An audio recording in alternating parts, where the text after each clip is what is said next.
Hey everyone, it is May 15, 2015. I'm Rene Ritchie, and right now we're going to talk about HomeKit, we're going to talk about Macs, WWDC, and of course the Apple Watch. This is the iMore Show.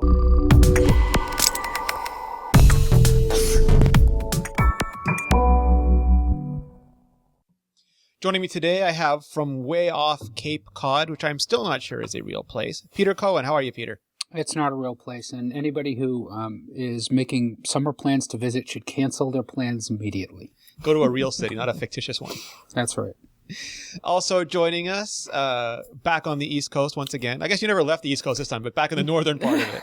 Back in the part that is not humid and muggy and horrible.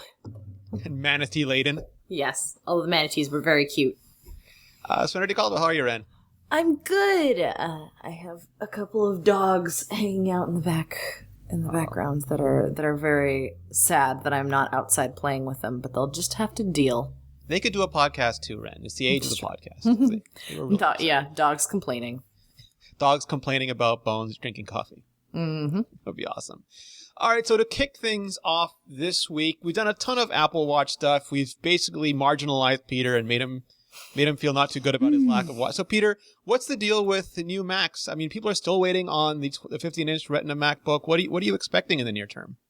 Yeah, we've gotten actually a lot of Macs refreshed already this year, right? I mean, rolling back to October of last year, we saw the Mac Mini refreshed with modest refresh. It was okay. It wasn't terrific, but it certainly pushed the Mac Mini forward to where it needed to be for 2014. And then earlier this year, we had the MacBook release. The new MacBook Core M processor. First time that processor's been seen on the Mac, and this brand new Mac that Apple says is the future of laptops. But some of the noise that got lost in that signal, or something happened, and one of the things that I think a lot of people missed is that the MacBook Air and the 13-inch MacBook Pro, which are two mainstays of Apple's product line, were also refreshed with Broadwell processors, with 5th generation Intel Core i5 processors. You'll see Apple refer to them as that in their press releases. The 13-inch MacBook Pro also got the same Force Touch trackpad that the MacBook used. So that right there is a big swath of Apple's product line that has been refreshed in 2015. Obviously, it was kind of a stealth refresh. There wasn't a ton of new features or capabilities in those machines. The specs were bumped a little bit. Performance and efficiency has been improved in those machines. But it's a pretty mild refresh. That's because the Broadwell processor from Intel doesn't really translate into a ton of new features or a ton of new capabilities. It was a die shrink, right? It went down to 14 nanometers? Exactly, and that's why we've got improved efficiency. Now, that die shrink in and of itself caused Intel some growing pains because Intel had to retool its manufacturing in order to accommodate the tinier transistors that are inside those chips, and that took Intel a lot longer than it expected to. So, we're midstream with Broadwell right now. Broadwell will continue rolling out throughout the rest of the year, and then Intel plans to release its Skylake processor in the second half of this year. We're expecting Skylake to make its grand debut at Intel's next developer forum, which actually doesn't happen. Skylake is the new architecture, right? So Broadwell was the die shrink, and Skylake is the new architecture. That's right, exactly. Following Intel's tick-tock manufacturing philosophy. So where it takes a processor like Haswell, shrinks it down, that's Broadwell, and then Skylake is the next thing. Skylake's going to have some cool stuff in it like Thunderbolt 3 and some other cool things and much faster graphics and improved performance and improved efficiency and so on, but it's going to be a while before we're going to see new Macs on there. So I wouldn't expect to see Skylake Macs make their debut at WWDC because that's just too soon. June versus August for IDF. What about a Broadwell 15-inch MacBook Retina MacBook Pro? I mean, are those chips ready yet? I kind of want one. The chips that Apple would use for the 15-inch MacBook Pro and the next generation iMac, for that matter, are coming this summer. So I think that that's entirely possible that we could see a 15-inch MacBook Pro refreshed at WWDC. That'd be nice anyway. And I'm sure that the 15-inch MacBook Pro will also get some of the same love that the 13-inch did in terms of the Force Touch trackpad. I'd love to see it with the new keyboard, too, because I do love that keyboard on the MacBook. So one of the things about the Force Touch trackpad that also got lost in the noise is that it's not just, like, it does these wonderful, awesome things that made Serenity and I doubt the existence of physics at the event back in October.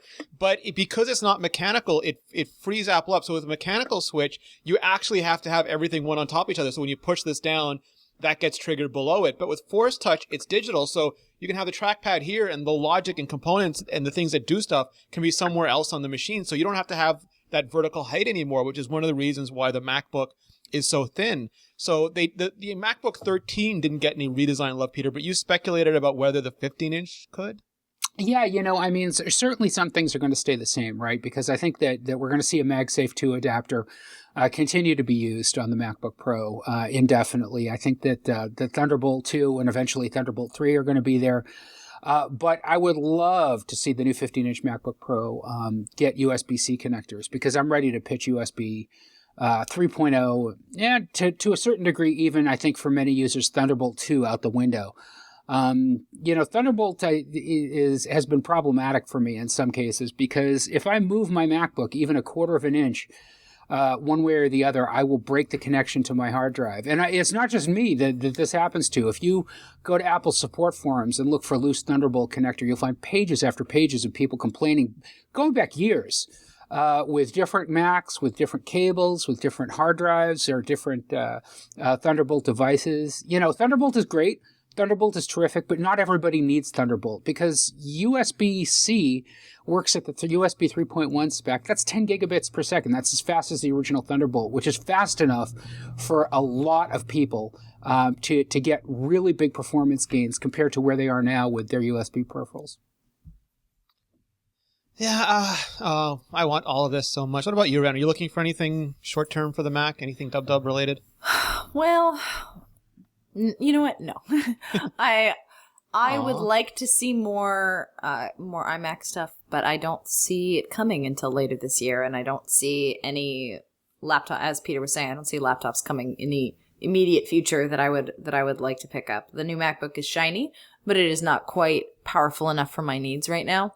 What I am looking forward to hearing about is more Force Touch innovations. This is a relatively new kind of test technology that they threw in the watch and then they threw in the MacBook. And it would be interesting to me if they talk more about the Force Touch API at WWDC. And I would also like to see just general, we've got potentially a new version of OS X coming out. And I'm curious to see what Apple has up their sleeve for that. I need a break. I don't want a lot of new technology in OS X this year. I just want, snow Yosemite. Yosemite.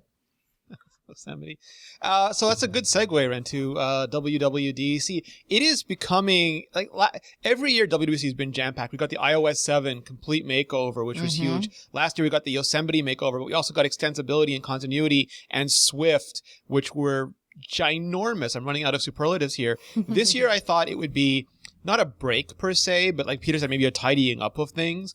But even if you say that iOS 9 and OS 10 10.11 are going to be those tidying up years, and with a few new features to sort of round out the offering, we've got potentially a new Apple TV and Apple TV SDK. We've got more HomeKit stuff. We've got Apple Watch, potentially the SDK, the 2.0, whatever that turns out to be. And that's only the stuff that we can guess at. And Apple's usually good at giving us a couple of things we didn't guess. Swift. Yeah. I mean, I can still see Syracuse's face looking up at it in wonder and delight. Yep. We probably are going to see actually a new version of Swift, or at least a build on top of Swift coming at WWDC. More information on how that's progressing. Probably going to see iOS. We're probably going to see OS X. We might hear a little bit about WatchKit. A lot of people are saying, we're going to see WatchKit 2.0 and real apps.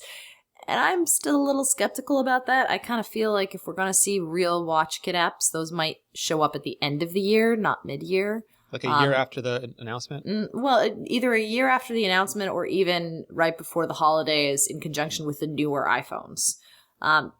I'm kind of like, but I do think we'll hear a little bit about what the watch has been doing and what WatchKit has been doing for third-party developers, and we probably will get a few highlights and maybe a couple new things that WatchKit will be able to play with. But I think we're more likely to see like watchOS 1.1 and not so much watchOS 2.0. That actually this is totally off the total tangent, but Serenity makes me think about things. So we've seen Chrome for a while has been trickle updating. It's really hard to say what version of Chrome you're on anymore. And Microsoft has announced that Windows 10 is going to be the last version of Windows. Not that they're not going to make Windows anymore, but that it's just going to update components will just update over time when they're ready. Mm-hmm. Are we going to see a time, Serenity, you think, where like we're not going to be waiting for watchOS 1.1 or watchOS or WatchKit 2, but Apple will just say, okay, the new version of extensibility is ready. Okay, the new version of continuity is ready. The new version of Swift is ready. I would love for that to happen. I'm not positive that's going to happen this year, but I really like the idea of just rolling out features when they're ready. Especially given the fact that Apple doesn't charge for their operating systems anymore. It made sense for a long time to package OS components into one box and ship those out because you were charging for them. But now that there's no charge, and now that you're updating for your phone directly on your phone, you're updating directly on your watch, you're updating from the App Store on the Mac. Now that all of that is in place, I find it really hard to be like, yes, we have to continue to bundle lots of features. On the flip side, rolling out features one by one does make the traditional Apple events talking about features and what they plan a little less exciting, right? Unless they're planning on doing teases. I mean, you look at WWDC last year, and you look at the Photos app, when the Photos app was previewed, the Photos app was rolled out as an incremental OS update. It was not rolled out with one of the big packaged core updates. And that the music app. Yeah, the music app. The upcoming music app for iOS will likely be rolled out in an update. So, Apple is clearly experimenting with this. I just don't know if they are going to take the full-fledged leap like Microsoft. There's some pluses and some minuses. Peter, what do you think on an OS 10 side? Could you see OS 10, 10.12 or something be like Windows 10 where Apple says this is like the last discrete bundle of binary we're going to ship, and from now on, Mail.app is being updated, Safari is being updated, I don't necessarily think that would be the worst thing for Apple to do, because these monolithic updates that happen annually, I think, create a lot. They create a lot of disruption in the marketplace for customers. They create a lot of disruption in the marketplace for developers, and neither customers nor developers really want that disruption, I don't think. So there is certainly a case to be made for rolling out incremental updates rather than trying to do something big every year. Having said that, as I understand it anyway, according to the latest numbers that I've seen, the adoption rate for Yosemite has been faster than for previous operating system updates. So certainly, the people who are using Yosemite are more inclined to update their machines. But given what we've seen, especially when you start changing foundational technology, as Apple did in Yosemite and iOS 8, Discover D. Yeah, Discovery D, for example, which I've ranted about in editorials on iMore. It may not be a bad idea for Apple to take a more incremental approach in the future. We'll see what happens, though.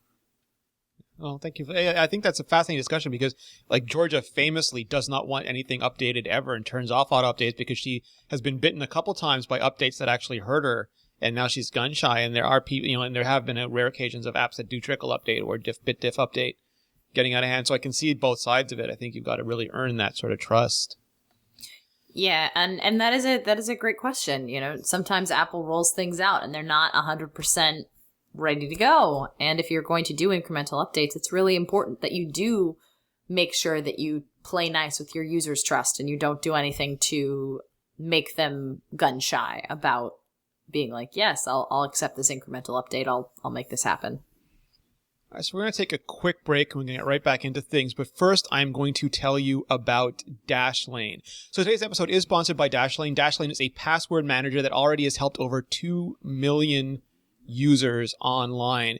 I'm going to break the script for a second. This week, there was a report of people getting ripped off basically using the Starbucks app.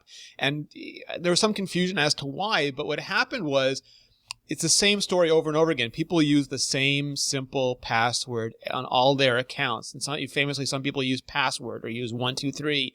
And once that gets hacked in one place, like even if it's just a small online site that you use, they right away take that password and try it at every major site. And if they try it at Starbucks and it works, they're into your account. And in this case, they got into the account, they started adding funds from people's banks or credit cards to their Starbucks account and then bought themselves gift certificates with it.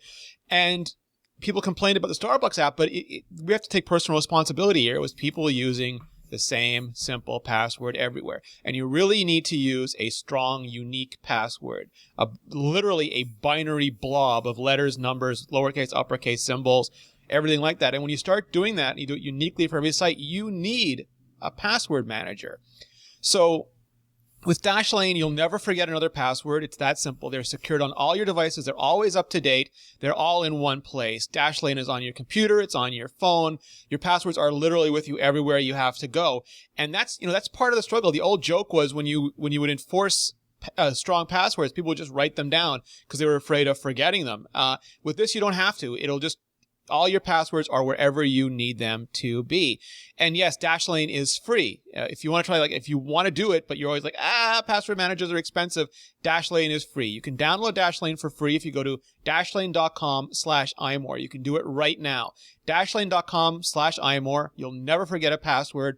You'll never be bitten by one site being hacked and all your information being compromised. You won't forget passwords and have to use the send me the new password thing over and over again. It will literally take work off of your mind and put it on a beautiful little app-sized shelf, so you don't have to worry about it anymore. It'll make your life more relaxed, less stressful, and absolutely more secure. Everyone should be using a password manager. So go to dashlane.com/iMore. Never forget another password. That is dashlane.com/iMore. I tell you guys about a lot of things. There's almost nothing as important as security and privacy, and for that, you really need a strong password. So please do this. All right, coming back to WWDC, one of the things I'm most interested and excited is the new Apple TV, because we haven't seen movement in this in a long time. Apple TV famously is under Eddie Q's branch. It's under the iTunes division, and that creates a really different dynamic for how the product works, because it's not just silicon, it's not just engineering, it's not just make me this box and we're shipping it this month. It's got a bunch of content deals and channels and partnerships that all have to be managed, and that is a completely different dynamic. So right now we're all using hardware that's from spring of 2012. The 1080p Apple TV is running on a single core Apple A5 processor, and which is the equivalent of using an iPad 2, for example. Half an iPad 2. Yeah, it is old hardware. And it's okay for what it does, but we now live in a generation of the Apple A8, which I would say, embarrasses dedicated chip companies and its performance. Mm-hmm. We're living in an age of metal, which it's awesome gaming technology. Peter's throwing up the horns. I want to ask both of you. Serenity, we'll start with you. In my dream, we get a beautiful little box that has an A8, maybe A9. The A9 is not ready yet. The A8 processor. It writes metal. We have an SDK. I don't know how I feel about apps on the Apple TVs. I don't want to use Twitter on the Apple TV, but definitely, at the very least, a game store. I think that would be a compelling product. Yeah, I absolutely agree with you. I am hoping for small. I don't want something so small that it's just a USB stick, because again, that's offloading the power to the phone. And we've seen a lot of really good use of continuity and extensibility to do that. But having worn the watch for almost a month now, I can also tell you all of the downsides of Bluetooth and Wi-Fi streaming and game connections. And we've already seen that in the previous Apple TV. The previous Apple TV can connect with your phone to run certain games. So I'm hoping for a nice little box that can fit right with all of my other nice little boxes, that will have some really great content at launch. I'm really hoping that we'll see more deals a la HBO Go. I really want to see games on the store, especially, you know what? Maybe this is the chance to revamp Game Center too, because if I'm gonna play a console, essentially a baby console game, it would be really fun to be able to connect and communicate with my friends. And maybe this is the time that Game Center not only comes to Apple TV, but maybe we get voice support. Trash talk support. Oh my gosh. Okay, so there was early voice support in early demos of Game Center. And there was even an API that was supposedly tentatively supported, and then any mention of this all disappeared by the time Game Center was actually released. And I was so bummed because, you know what? Like, yes, audio chat can be used for terrible things. But has anybody who's played multiplayer games know audio chat is really, really useful when you're doing a cooperative multiplayer game, especially when you're hanging out with your friends, and your friends might not necessarily live in the same city as you. So there's FaceTime audio sitting right there. Exactly. It's just right from the taking. But yeah, I am pretty excited. I'm hoping that Apple gets its ducks in a row in regards to content creation. The content thing is super hard for me because I know that whatever miraculous content they do get is going to be for Americans only. Yeah, I know. But didn't you get HBO? No. Yesterday? No, it was just teasing. Yeah, so bitter about it. Oh, Newsroom was just teasing you. No, maybe I'll have to check. I mean, I didn't see that yesterday. I was on a plane. Maybe I missed it, but I didn't see anything on my Apple TV. I saw there. I think the Newsroom was teasing you about. Oh, there's HBO Go news. No, Renee, it still hasn't come to Canada. Stupid Newsroom. The other thing that's been rumored, Peter, is like the Siri support, and people have been using the Amazon Echo. And Phil Nickinson, who we saw earlier this week, was saying his daughter loves it because she just sits in her room and says, "Alexa, play me this," and it magically happens for her. There's all these. We've seen a lot of these technologies in the Xbox One. Apple bought PrimeSense, which made the original sensor for the Xbox One. Is there sort of like an Apple mini console you'd be interested in? Yeah, it's funny because the Apple TV currently works with gaming after a time. You can get it to work, but it's really not a very efficient or very good experience because there's lag. There's lag between when you do something and when you see it on the screen. So if Apple took that gaming capability and made it local instead of relying on the Apple TV just to stream whatever was on your iPad or your iPhone, I think it'd make a big difference. And I definitely think that there's a case for it because a lot of people love the casual games that they play on their iPhones and their iPads, and they'd love to play them on TVs, especially if there was a social component that they could they could engage in. I mean, you take a look at what's happening on consoles or what's happening on PCs and Macs, and there is a lot of casual games that are out there that people love to spend money on, that people love to play. So I think that there's definitely a market or a case to be made for growing that market with an Apple TV. What I don't want to see happen is that everybody who bought a $69 Apple TV since the Apple TV dropped in price suddenly stuck with an obsolete machine in their hands. So Apple's got to do something to keep the current box alive, too. Yeah, historically, Peter, you might be left with an obsolete box on your hand. Yeah, I know, unfortunately. So, diverging from WWDC, I wanted to get this in you. We're not going to see new iPhones until September, but nope. There have been some new predictions. Not new predictions, just a sort of previously on iPhone 6s predictions. John Gruber talked about how they might have a multi-lens setup, and that was months before the acquisition of blanking on the name of the company, but the company that they bought in Israel. The Israeli company, yes, which does just that kind of multi-lens technology. Hi, John. And we've heard about the Wall Street Journal talked about Force Touch on the iPhone, and Serenity, was happy with that on the iPad as well. So in the latest analysis of Ming-Chi Kuo, I never like financial analysts' rumors because their job is to make their clients money, not to inform a readership. And a lot of times people repeat them thinking that they are trying to provide information when really they are trying to move stock. So I try to do that as little as possible.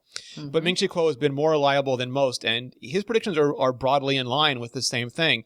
He says there'll be a 4.7-inch and 5.5-inch, no 4-inch, which is in line with a lot of stuff that we've heard.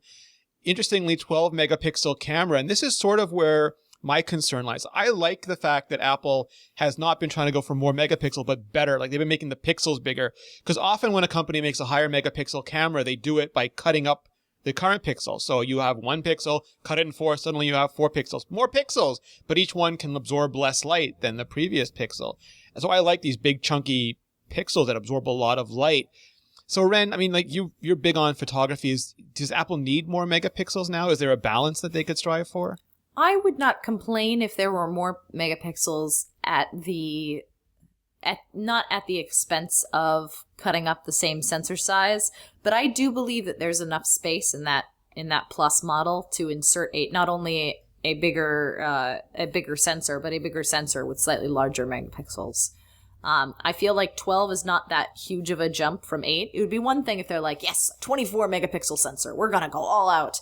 Because again, yeah, I would rather have clear, crisp pictures. But we're getting to the point where you look at the technology that Apple's currently using in their photography, in their mobile photography specifically.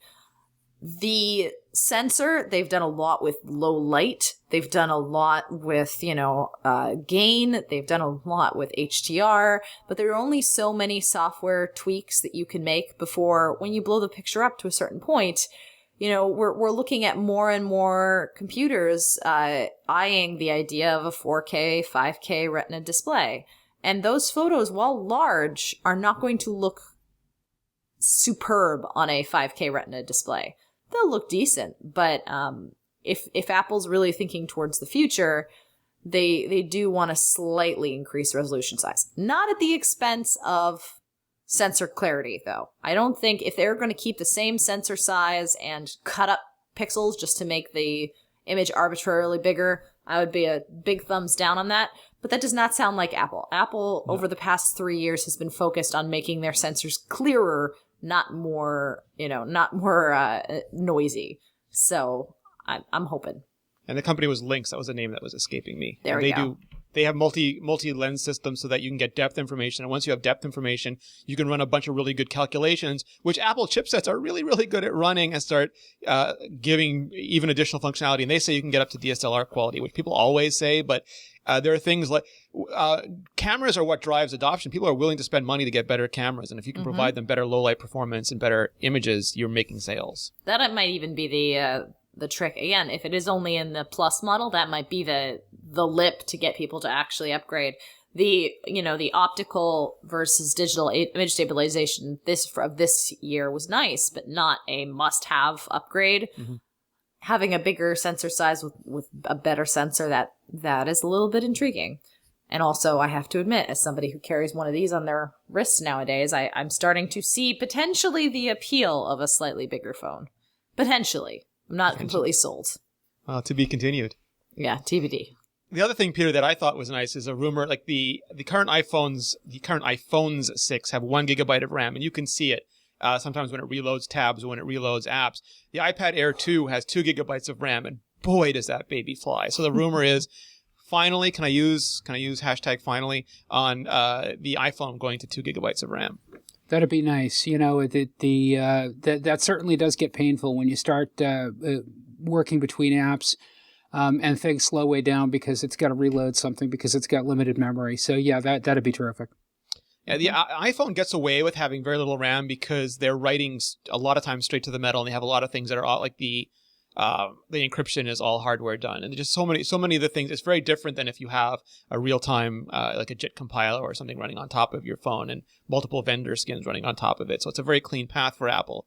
But when you start having displays the size of the iPhone 6 Plus, not to mention what might be coming in the future with Quad HD or 4K displays on. I'm sure some Android vendor is going to have a 4K display on a phone sometime in the next 12 months, because why not, right? I think that gets really important. We're going to take one more break and tell you about another one of our excellent sponsors. And this one, no, I'm not making this up. This one is Red Hat. Red Hat Linux. Tried, tested, trusted. Simple, but not easy. So I used to work in enterprise. I actually did tech support and networking and administration in enterprise when I was much, much younger. And a lot of enterprises will go the Linux route because Microsoft, especially back then, it was super expensive. They get you in the door with a little, tiny bauble, and then they would just milk you absolutely dry, Mr. Burns style. But Red Hat Linux was designed to sort of take the less expensive aspect of Linux, but give you the kind of support that you enjoy from enterprise companies. So this is what they'll tell you.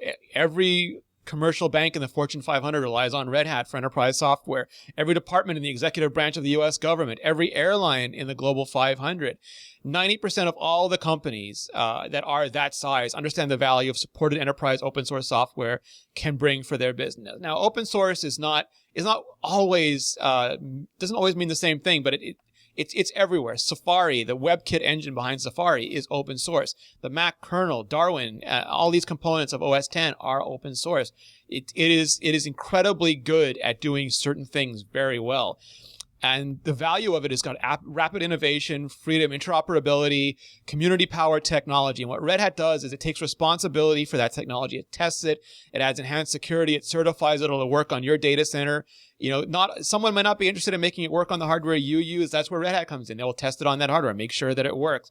So does it make a big difference? Well, it makes all of this stuff, which is traditionally simple but not easy, into simple and easy. They make sure you get all the benefits of open source software without the risk of doing it all yourself. No one can make that promise, much less keep it. So visit Red Hat. Sorry, no one else can make that promise. That's a big difference. No one else can make that promise, much less let's keep it.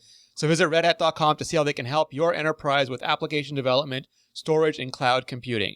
Red Hat, different for the sake of better technology. And I used Red Hat quite a lot when I worked in enterprise, and we used it because it absolutely worked. So if you are looking for an enterprise solution, check out Red Hat.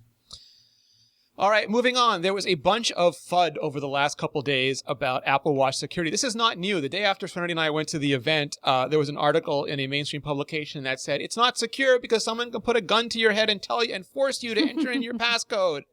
Which was sadly not the most ludicrous thing I read that week. No. That honor went to the Apple Watch would give you cancer. But it's come back. There was a couple of articles. Now, I don't take issue with what they find.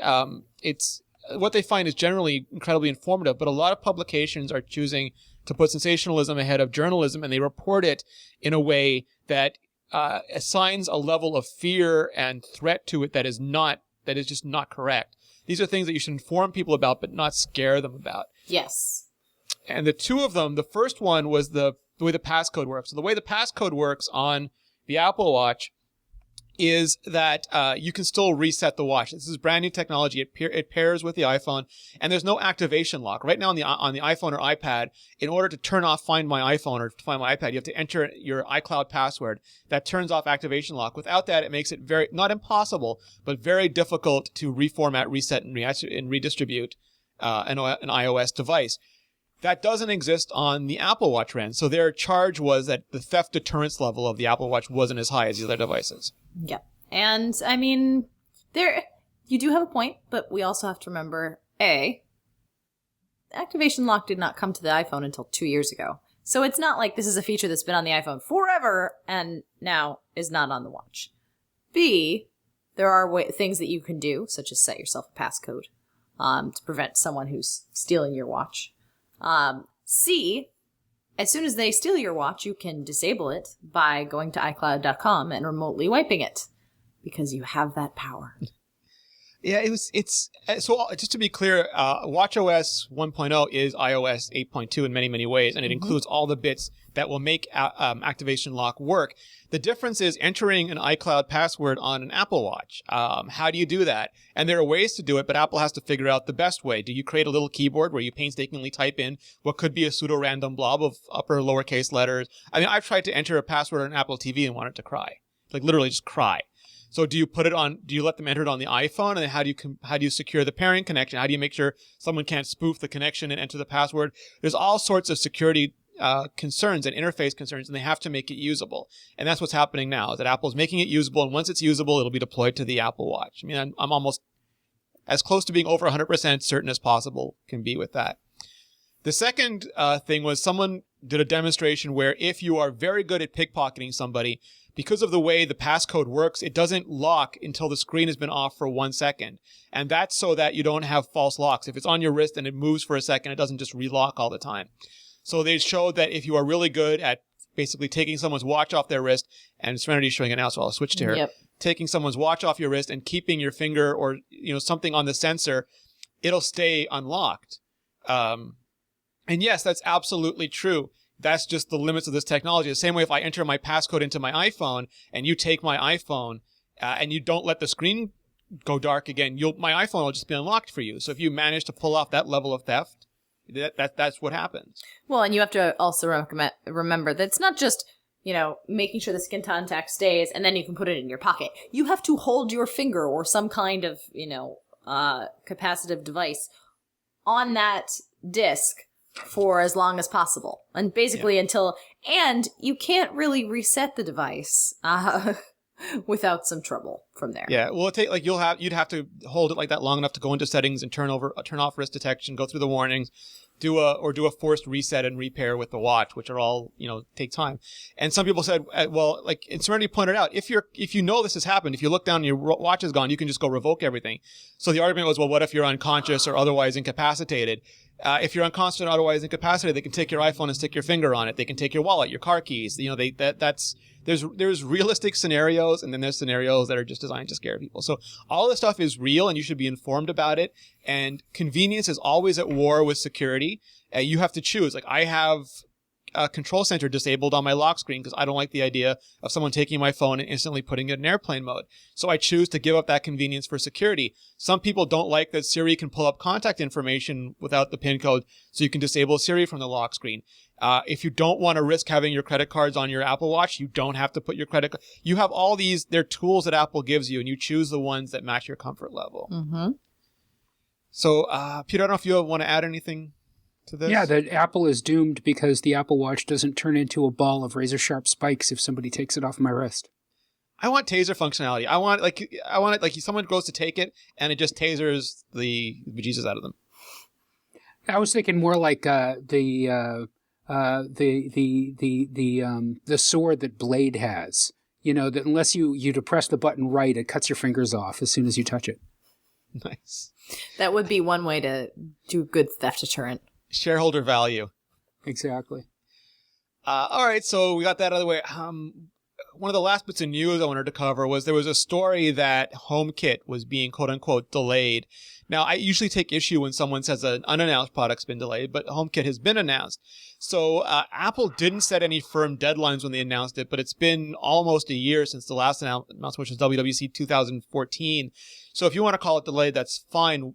We saw a bunch of HomeKit stuff at CES, and my general take after doing this for many years is if you see it at CES, it only really means you're going to see it when the holiday season comes out, because that's what CES is for. People show off equipment, and then buyers from like Best Buy and Walmart and all these different chains, Apple stores, come by, and they say, we'll take this, this, and this, and we'll put it on the shelves, and we'll sell it this holiday, and we'll make a lot of money. So whenever I see something at CES, I don't expect to see it till the holidays, but Apple actually put out a statement to the Wall Street Journal saying that we should see something more substantive about HomeKit this June, which makes me think dub, Ren. Oh, yeah. That statement pretty much says, hold your bleeping horses. Just calm down for a little bit. We've seen a little bit of what HomeKit can do with things like the Hue bulbs, but we haven't really seen the Siri integration quite yet. You and I saw a couple products demonstrating their Siri integration in January, but all of these products have to get certified. They have to go through Apple's program. So I bet we will see the first round in June with the second big round to come during the holidays.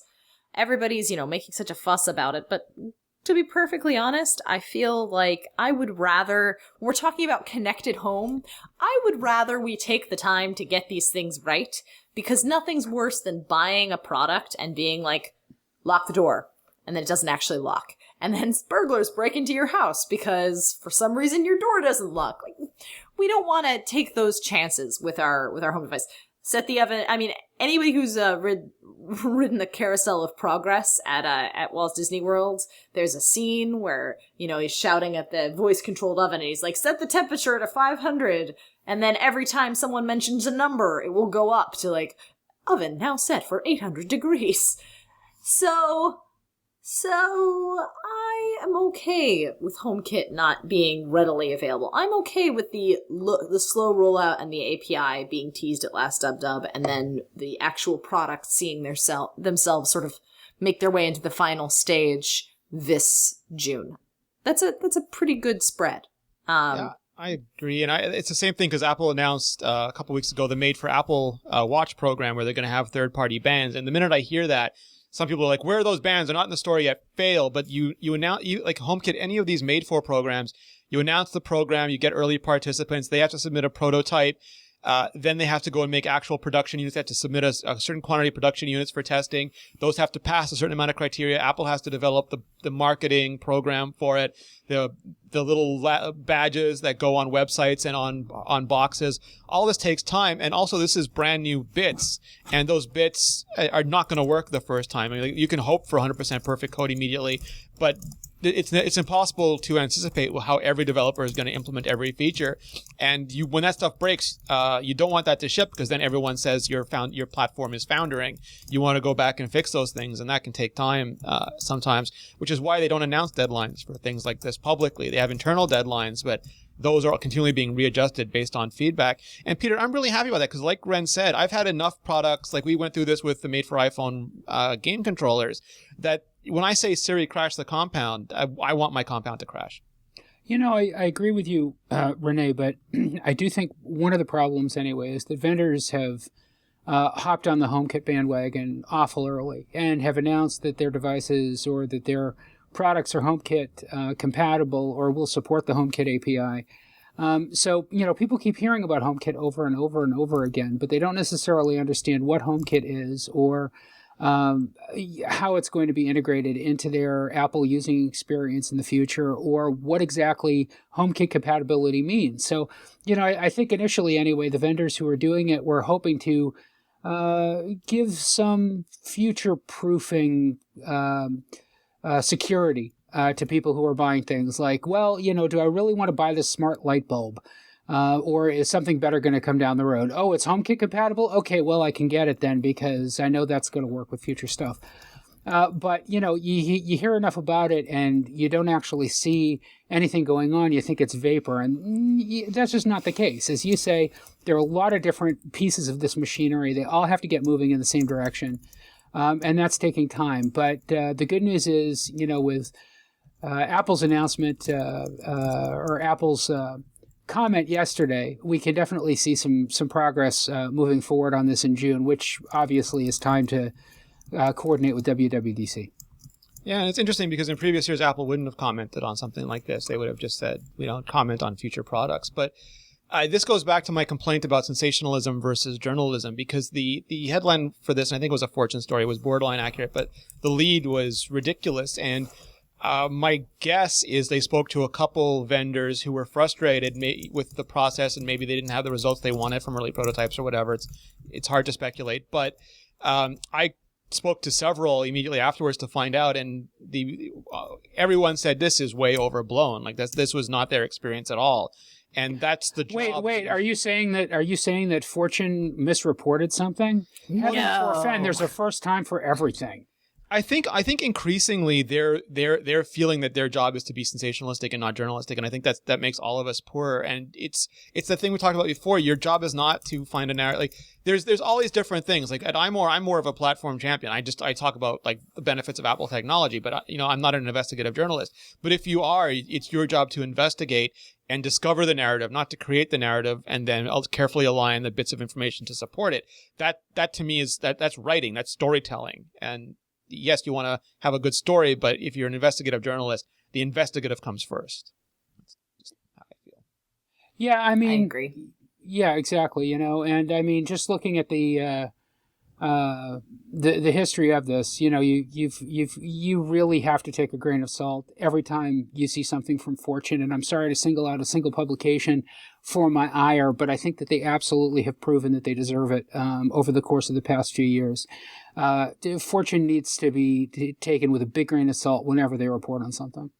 And usually it's a difference. Like there's the Fortune Contributor Network, which is garbage. It's absolute garbage. And then there's Fortune proper, but increasingly the headlines, like there was an awful headline about how easy it was to steal Apple Watches. And again, I'm not an investigative journalist, so I'm not trying to put myself out of my own position here, but to me, as just a reader, what I want to know is, I want context. I want to know what that means. You can steal an Apple Watch. Can you not steal a Rolex or a Panerai or an Omega? Yes, the Apple Watch might have more information on it than these, but it's also got a passcode. So what's the relative danger here? Like I want to know all this information because I need to be able. you need to tell me what the actual threat level is. And if you don't, you have to inform me enough that I can tell if I'm in imminent, clear and present danger. And if you're not doing that, if you're making me feel like I'm in clear and present danger and I'm not, then shame on you. Yeah, if you're just fudding for the sake of page views, that's not okay. Stacey Higginbotham, we're talking to you. And again, like, we screw up as much as anybody, but like, I like to think that we fix it fast when we do. We take responsibility for it and we try and make it better. And I hope everybody does that, because increasingly the coverage for the Apple Watch especially was just absolutely atrocious. The Apple Pay stuff was absolutely atrocious. And it made technology that at its best is designed to make the world a better place, to make people with accessibility issues more able to function in it. It is such a great win on so many levels that if you harm these people, if you make them scared and afraid of it, then again, shame on you. Mm-hmm. I don't feel strongly about this, though. Serenity, you had another chance to travel with your Apple Watch. How was it? I did. I am continuing to really love traveling with my Apple Watch. Although the second time around, I am noticing a couple of things. Moreover, just the day-to-day, or the way that you interact with the machine, say when you're flying. It leaves a little bit to be desired. People still aren't used to the fact that you're going to be scanning something on your wrist. So there are certain checkpoints, like the TSA checkpoint that we went through in Miami, where it just did not make sense to use my Apple Watch because the scanner was behind the podium all the way next to the TSA agent. So in order for me to scan my wrist, I would have had to reach it all the way out here and try and be like, Reed Richards style. Yeah, it wasn't. Yeah, exactly. I would have needed some extendable arms to do that properly. So I still really like traveling with it, but sometimes I wonder if I'm enjoying the novelty more than the practicality, and whether or not it makes more sense to have something that is actually passable and adjustable more. I haven't had a scanning area yet, which is pretty cool. The other thing that, at least for me, that I was noticing is, so say, when you pull up Passbook, you've got in your notification center, you've got sort of a little Passbook icon that you can tap and get access to your boarding pass. And then you scroll from there and you get a little barcode at the end that blacks out and becomes your ticket. However, that barcode is pursuant to the same kind of display restrictions that any other app on the Apple Watch is.